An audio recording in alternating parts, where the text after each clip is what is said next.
What's up guys, Kai here, and this month's Halo Inside Infinite has actually came a week early, and that's because 343 has finally given us information about the upcoming Halo Infinite technical previews, or flightings, or formerly known as betas. I'll clear up the name confusion in a minute. But essentially, the big takeaway from this is if all things go according to plan, then the first technical preview could come as early as next weekend, right? So some of us could be playing Halo Infinite next Saturday, okay? So to make sure that you could be picked, please go to Halo Waypoint, go to Halo Insider, use your gamer tag, verify your email, and opt in for communications and for flighting, right? That's the only way that you'll have a chance to be invited to play Halo Infinite. Now, they've confirmed that there'll be multiple flights, testing various aspects of the game, and not to worry if you're not invited to the first flight. Right? They want quite a lot of people in the first flight, and then gradually add more as time goes on. But they said that by the final flight, they want as many people as possible. So if you don't get into the first or the second, you'll definitely get into the last one, right? Because they want as many people as they want for that one. So, as always with these Halo Inside Infinite things, it's a massive bloody essay, but I'm just going to tell you the most important stuff. So, first off, let's clear up this name, Flight. So, essentially, what a Halo Flight is it's a technical preview, but it's a specific technical preview that they want to focus on a specific aspect of the game. So, it's not an alpha and it's not a beta because they're more fuller experiences. Like, multiplayer beta, we expect, alright, we'll be able to play maybe 2 or 3 maps. That's not what this is. Flights are technical builds that they let take flight into the world. We test it out, they get feedback from it, and then they build upon that. So they could have a flight focused purely on Forge, or Theatre Mode, or a certain aspect of Firefight. It's not like a full experience of the game, right?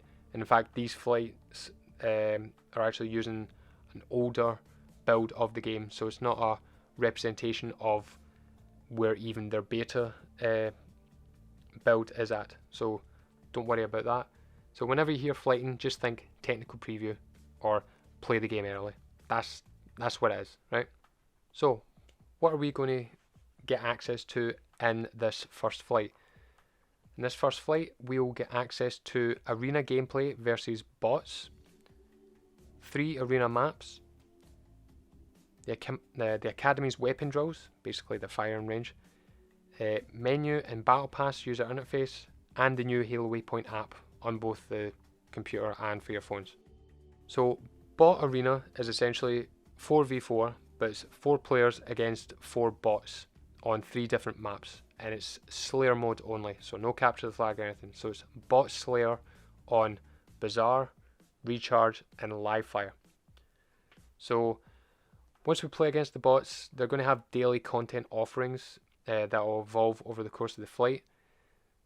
So essentially that means that the bots are going to be on Marine difficulty, which is normal, and as I guessed, ODST is Heroic difficulty and Spartan is Legendary difficulty. So as the flight goes on, the bots will get more difficult.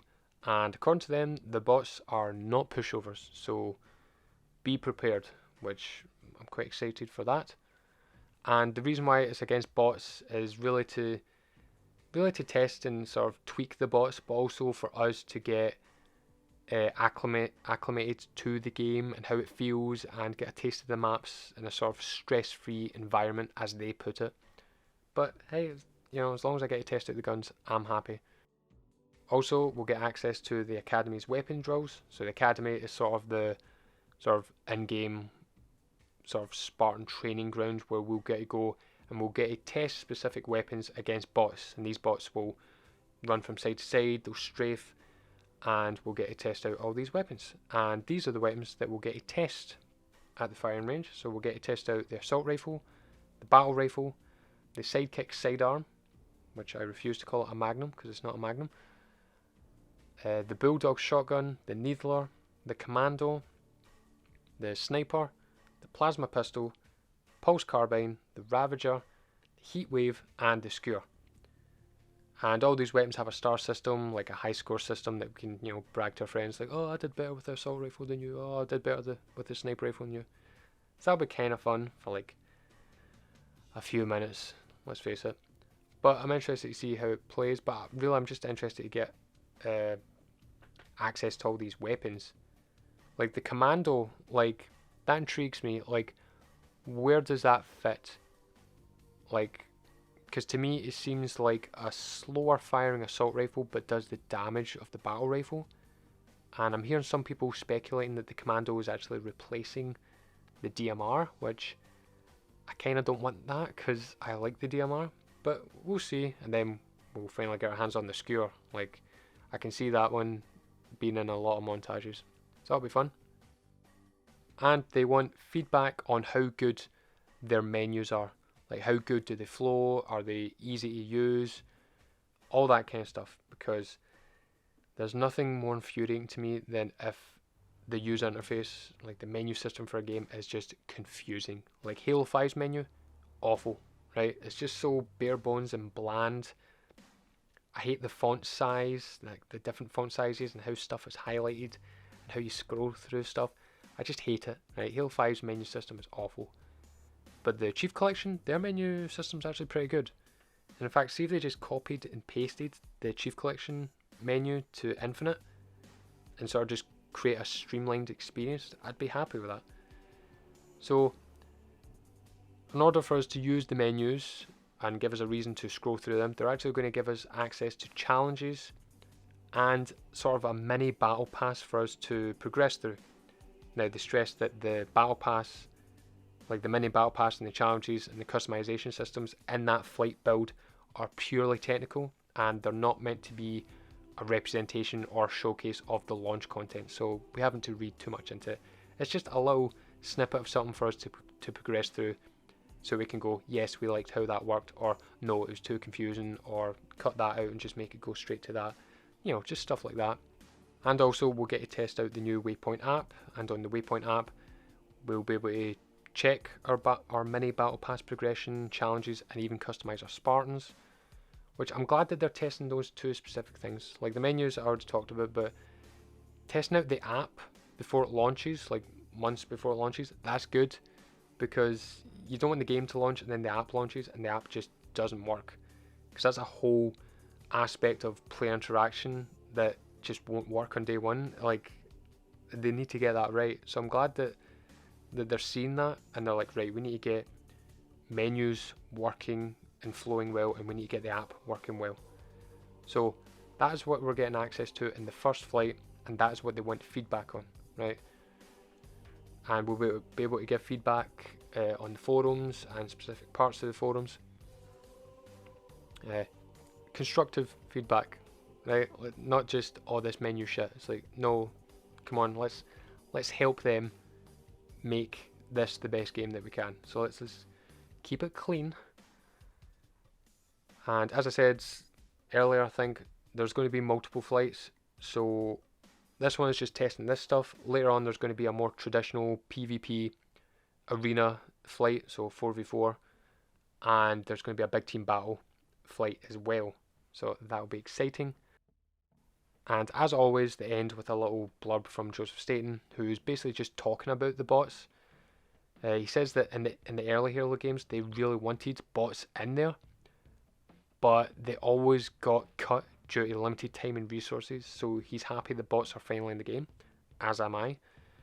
And he says that the bots come in 4 flavours: Recruit, Marine, ODST and Spartan. And essentially he's saying here that the bots are really, really aggressive, like surprisingly aggressive. But also he wants to stress that bots are fair. So as you up the difficulty of the bots, you're just upping how smart they are, right? You're just upping the intelligence of the bots. They don't change their health or their damage values, right? So a Spartan level bot will still die in like 4 headshots from a BR, same as a Marine level, right? It's not, they're not putting on the mythic skull when it's a Spartan level bot. It's just they're making them smarter and more resourceful to fight against us, right? which is good. I expected that. And I'm really excited to fight against the bots. But really, I'm just really excited to play this game. Like, I've waited so long to play a proper Halo game, because 5 was awful, 4 was okay, but I'm just so, oh, I'm so hyped for this game. But I keep thinking, it's like, it's still 343. They have messed up in the past. In fact, that's all they've ever done. But try not to let the hype get to me too much. But from what I've seen, I've got a good feeling, and I think they're going to knock it out of the park. That is it for the video. Again, to get access to these Halo flights, sign up, become a Halo insider. Do that, confirm your email, because that's the only way you'll be able to get to play Halo Infinite early. Okay? Before they launch the first flight, they are going to have a live stream where they'll go through everything that is going to be in the first flight that we'll get to experience. So I'll make a video on that, breaking that down, and hopefully I get an invite and I can actually play it, and I can actually give you guys videos to watch and give you feedback and just more information. So I'm hoping that I get picked, or if one of my friends get picked, I'm just going to say, hey, let me use your gamer tag. I need content, I need the views. So yeah, that's it for this week's Halo Insider, or this month's really. Hopefully we'll be getting a lot more Halo content soon, and I'll be putting out more Halo content. And yeah, I'm just really excited to play the game. Let me know what you guys are most excited to play. Are you excited to play against the bots? Are you more excited for the proper 4v4 PvP? Or are you really looking forward to the big team battle flight? Personally, that's the one I'm looking forward to. Like, I want to try out the vehicles. I want to see how good the Halo Infinite Warthog drives, because the vehicles always feel different from game to game. Like, I personally believe the Halo 3 Warthog and tank handled the best. Reach is a close second, but the Halo 3 Warthog was like the best. And the Scorpion, the Halo 3 Scorpion handled the best. After that, it just felt as if you were constantly bouncing on a ball. I didn't like it, so I'm excited to try that out. But anyway, thanks for watching, guys, and I shall see you next time. Bye bye.